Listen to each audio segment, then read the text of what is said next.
ઘરમાં સંસ્કાર હોય, ઘર થૂથીમાં આપણે છોકરાઓને આપીએ તો અલગ વાત રહેલી છે. હું તો એમ કહીશ કે શિબિર પર પણ બહુ આધાર રખાય નહીં. શિબિર માટે પણ આધાર ન રખાય. એનું કારણ છે કે તમારા ઘરમાં જે મળશે ને એ મોટી શિબિર છે. એ પહેલી શિબિર યોજાશે એના કરતાં પણ સોલિડ શિબિર રહેલી છે. તમારા આચાર એ સંતાનો માટે ઉપદેશ રહેલા છે. વડીલોના આચાર, મમ્મી પપ્પાના આચાર એ સંતાનો માટે ઉપદેશ છે. બાકી શાસ્ત્ર બાસ્ત્ર વિશે શરૂઆતમાં સંતાનો કાંઈ સમજવાના નથી. તો બીજી દુર્લભ વસ્તુ કઈ છે? સુઈ શ્રદ્ધા. સુઈ એટલે પેલી સુઈ નહીં હો, હા, સુઈ એટલે સૂત્ર, સુઈ એટલે આગમ. આગમ પરની શ્રદ્ધા રાખવી બહુ દુર્લભ છે. બે વાત. સંયમ, સંયમ પર શ્રદ્ધા રાખવી પણ બહુ દુર્લભ છે. પૃથ્વી કાયનું સંયમ, અપ કાયનું સંયમ, તેવું કાયનું. આ સંયમ નહીં. તમે સંયમ શબ્દ આવે એટલે એમ સમજતા હો સાધુ. આપણે છકાયની જે જીવદયા પાડીએ, છકાયના જીવોના રક્ષણ માટે આપણે સચેત રહીએ, એ સંયમ છે. અને સંયમ સાધુ જ પાડી શકે એવું નથી. સંયમ દરેક વ્યક્તિ પાડી શકે છે. મારાથી પૃથ્વી કાયની ઓછામાં ઓછી હિંસા થાય, પાણીની ઓછામાં ઓછી હિંસા થાય, અગ્નિની ઓછામાં ઓછી હિંસા થાય, વનસ્પતિની ઓછામાં ઓછી હિંસા થાય. આ બધી વસ્તુમાં વ્યક્તિ જ્યારે સંયમ રાખે ત્યારે એને સંયમ કહેવાય. અને એ સંયમ પણ જીવનમાં બહુ દુર્લભ છે. પંખો ચાલુ કરી ગયા, તમે જાપ પતી ગયા, લાઈટ પહેલાં ચાલી ગઈ છે, પણ એટલો વિવેક નહીં હોય લોકોમાં કે ચલો લાઈટ ચાલી ગઈ છે, બટન આપણે પહેલાં દબાવી નાખ્યા છે, તો સામાયિક પાડ્યા પછી આપણે પહેલું કામ કયું કરીએ? બાંધવાની ઉતાવળ બહુ હોય, પાડવાની ઉતાવળ બહુ હોય, ભલે હોય, પણ એની સાથે સાથે આ પણ ધ્યાન રાખવાનું હોય. કયું ધ્યાન? કે ચલો આપણે કોઈ સમાજમાં ઉતર્યા છીએ, કોઈ સમાજની સંસ્થામાં ઉતર્યા છીએ, એ બધી વસ્તુનો અમે ઉપયોગ કરીએ છીએ. ઉપયોગ કર્યા પછી વપરાશ પૂરું થયા બાદ એ વસ્તુને સરખી રીતે રાખવી એ પણ સંયમ છે. પણ ભાગ્યશાળીઓ, એ સંયમ પણ હવે લોકોમાંથી ધીરે ધીરે ચાલ્યો જાય છે. સમાજની કોઈ પણ વસ્તુનો ઉપયોગ કરે પછી જ્યાં ત્યાં ફેંકી દે, જવાબદારી વગર જ્યાં ત્યાં મૂકી દે, એ ન હોવું જોઈએ. તમે લીધી વસ્તુ જ્યાંથી લીધી ત્યાં તમે મૂકી દો, એ તમારું સંયમ છે. એ ઉપયોગ થઈ ગયો, ગરજ ગુંભળો ફૂટો અને વૈદ્વેરી થઈ ગયો, એમ નહીં કરવાનું. આ બધી ચીજોમાં આપણે સંયમ રાખીએ, પણ એ સંયમ પણ દુર્લભ છે, સહેલો નથી. સંયમ પાળવો એ પણ બિલકુલ સહેલો નથી. સાધુ બનવું તો સહેલો નથી જ, અને તમને બનવું હોય તો અમારો કોઈ વિરોધ પણ નથી, પણ આમ સાધુ બનવું સહેલું નથી. એ રીતે પૃથ્વી કાય, છકાય વગેરેની મર્યાદા રાખવી, વગેરેની હિંસા ન થાય એની સાવધાની રાખવી એ પણ સંયમ છે. તો 3 દુર્લભ ચીજો બતાવી. કઈ 3? મનુષ્યત્વ. હવે તમે વિચારો કે હમણાંથી તમે નોટમાં જોતા હો તો આમ વ્યવહારમાં ક્યારે તમે ઉપયોગમાં મૂકી શકો? એ તમે નોટમાં જોવા જાઓ ત્યાં સુધી તો પંખો ચાલુ પડ્યો હોય. હા, આ બધી ચીજો ગ્રંથ ગાંઠે ને વિદ્યામુખ પાઠે, આ બધી ચીજો નોર્મલ રહેલી છે. જૈન તરીકેની આ બધી ચીજો આમને આમ યાદ રહેવી જોઈએ, ન રહેવી જોઈએ. લાઇટના બટન ચાલુ કરી ગયા, બારે લાઇટ આખી રાત ચાલુ પડી છે, જરૂર નથી. અંદર લાઇટ આખો દિવસ ચાલુ પડી છે, જરૂર નથી. તો કમસે કમ બીજાએ ભલે ચાલુ કરી હોય, તમે જુઓ છો તો કમસે કમ તમે તો સંયમ પાડો. પણ નહીં, પાગોલા કહ્યું, પાંજો કરવે ને તો આપણે ત્યાં એક આ પ્રણાલિકા પડી ગઈ છે, પાંજો કરવે ને તો અરે એકડો શબ્દ વાપરીએ, બા ને પા કરતે ના, બા ને પા વાપરીએ. હા, માણું સતમ સોઈ શ્રદ્ધા સંજમ અને વીર્ય. ચોથી વસ્તુ દુર્લભ છે. વીર્ય એટલે પરાક્રમ, ફોરવવું. શક્તિ આપણામાં છે, ઉર્જા આપણામાં ભરી છે, પણ એ ઉર્જાને કઈ રીતે ઉપયોગમાં લેવી એ પણ દુર્લભ છે. સામાયિક કરવું તો કઈ રીતે કરવું, પ્રતિક્રમણ કરવું તો કઈ રીતે કરવું, જપ કરવા તો કઈ રીતે કરવા, સાધના કરવો તો કઈ રીતે કરવો. વીર્ય ન હોય ને વ્યક્તિમાં તો ઊંઘ આવે. હા, એ 100% વાત રહેલી છે. વીર્ય એટલે પરાક્રમ, સ્ફૂર્તિ. કેશવજીભાઈ, સ્ફૂર્તિ ન હોય ને તો નીંદ આવે. અમે 3:45 ઉઠીએ, 3:30 ઉઠીએ, પરોઢીએ. બોલો, બપોરના લેટીએ ખરા, સૂઈએ નહીં. તો મગજ ફરી જવો જોઈએ ને અમારો પણ. અમને હકીકતમાં મગજ ફરેલો જ છે અમારો. હા, બોલો. તમે લોકો કહો છો અમે 5 વાગે ઉઠીએ એટલે વ્યાખ્યાનમાં નીંદ આવે, પણ અમે 4 વાગે ઉઠીએ, 3 વાગે ઉઠીએ. અને ઘણી વખત તો શહેરોમાં એટલો ધસારો હોય અમુક દિવસોમાં કે સાધુ સાધ્વીશ્રીઓને થાક લાગી જાય. તે છતાં પણ સાધુ સાધ્વીઓમાં સ્ફૂર્તિ હોય તો એ વીર્ય કહેવાય. વીર્ય મતલબ કે એકદમ પરાક્રમ ફોરવવું. ધર્મ ધ્યાનમાં પરાક્રમ ફોરવીએ એ પણ દુર્લભ રહેલો જ છે. હલો, આણે અહીં ચોતા તા વ્યા આણે સામાયિક મેં અહીં ચોતા એટલે ભલે વહેલા આણે જાપ કઈ બો. પરાક્રમ નથી.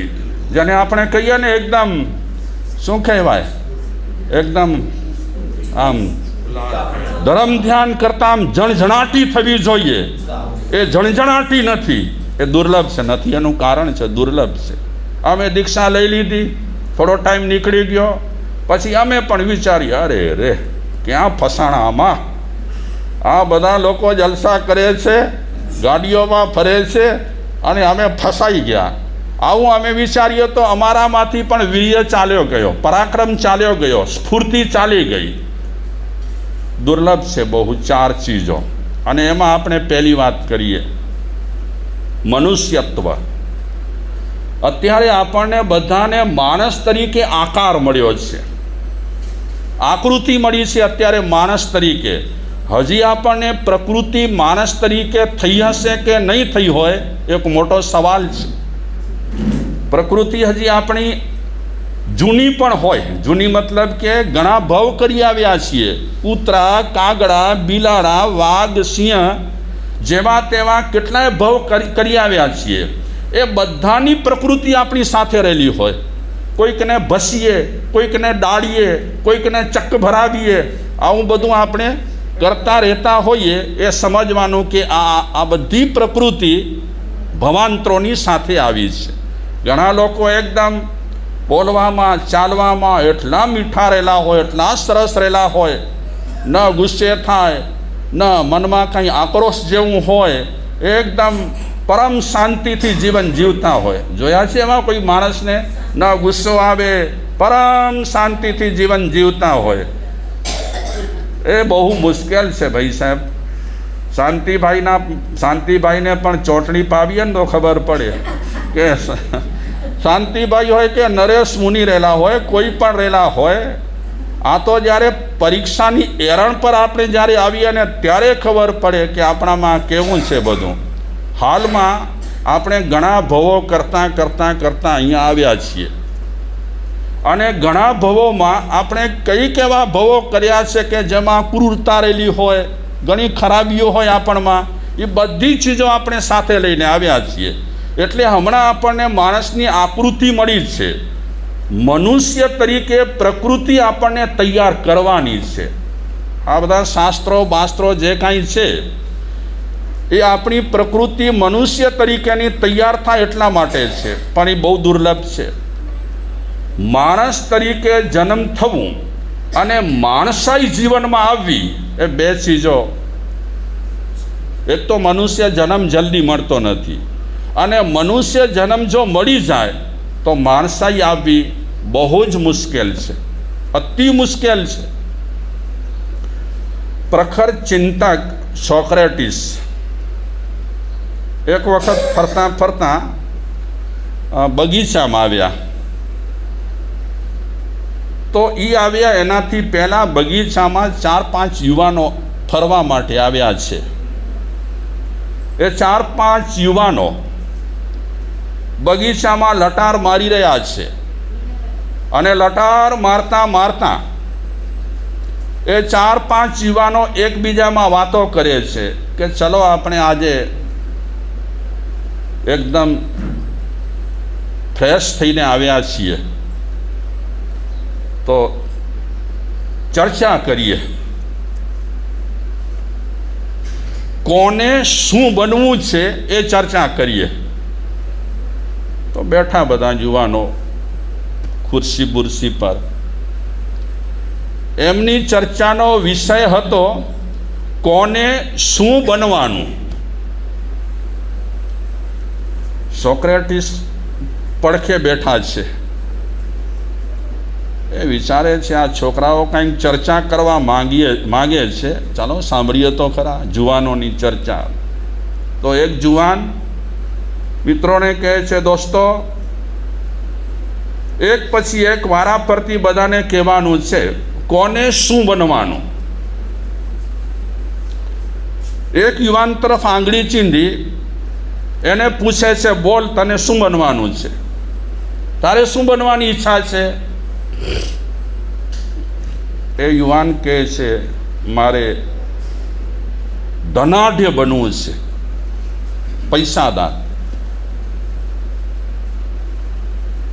પૈસાદાર બનીશ અને પંકાઈશ. કારણ કે દરેક ઠેકાણે પૈસાની બોલબાલા હોય.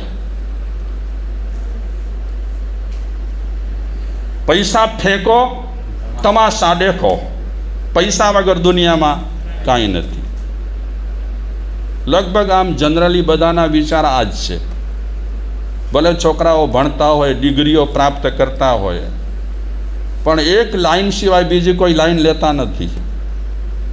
પૂછી આપણને ચિંતનભાઈને કે કેમ સીએ થયા, તો એ કહે છે, શું કહે છે, આમ એક અંગૂઠો ને બીજી આંગળી બે ભેગી કરીને આમ આમ કરશે. આનો સવાલ છે. કોઈને પણ પૂછો ને, આ તો ચિંતનભાઈ છે. કોઈ પણ છોકરાને પૂછીએ, કોઈ પણ છોકરીને પૂછીએ કે તમે આટલું ભણો છો, કેટલી મહેનત કરો છો. જ્યારથી સમજણાથી આ પહેલી ચોપડીથી લઈ કરીને ભણતા ગયા 7 ચોપડી, પછી પ્રાથમિક શાળામાંથી હાઈસ્કૂલમાં, પછી આગળ વધ્યા તે કોલેજ, વળી એમાં વળી કોલેજની પસંદગી કરવી. આ કોલેજ બહુ સરસ છે, આ કોલેજમાં ભણીએ તો બહુ સારું. હવે એના માટે બિચારા બહુ માથાકૂટ કરે. પછી કોલેજ ફાઇનલ થાય, પછી વળી કોલેજમાં વળી પેક જ રહેલા હોય.